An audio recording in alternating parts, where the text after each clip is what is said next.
আজ কলকাতার রাস্তায় হাজার হাজার মানুষের ভিড়ে চলেছে প্রভু জগন্নাথের উল্টো রথ।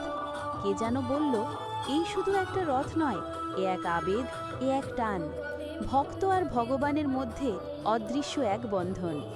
ছোট থেকে বড়, বৃদ্ধ থেকে শিশু, সকলে হাত লাগায় রশিতে, যেন টেনে আনছে ঈশ্বরকে নিজের হৃদয়ে। ঢাক, ঢোল, কীর্তন, ফুলের গন্ধ আর হরে কৃষ্ণ ধ্বনিতে যেন আকাশও নেচে ওঠে। রথ যাত্রা মানে শুধু উৎসব নয়, এটা বিশ্বাসের পথে ফেরা, হৃদয়ে ঈশ্বরকে টেনে আনার এক চিরন্তন প্রচেষ্টা। জয় জগন্নাথ। এই পবিত্র রথযাত্রা যেন আমাদের মনে করিয়ে দেয়, ভগবান দূরে নন, তিনি থাকেন আমাদের বিশ্বাস আর ভালোবাসার মধ্যেই। রশিতে টান দিলে যেমন রথ এগোয়, তেমনই ভক্তিতে টান দিলে ঈশ্বরও এগিয়ে আসেন। আসুন এই শুভ দিনে সকলের মঙ্গল কামনা করি। ভিডিওটি ভালো লাগলে একটা 8 লাইক দিন, কমেন্টে লিখুন জয় জগন্নাথ। আর এমন আরও ভক্তিমূলক ভিডিও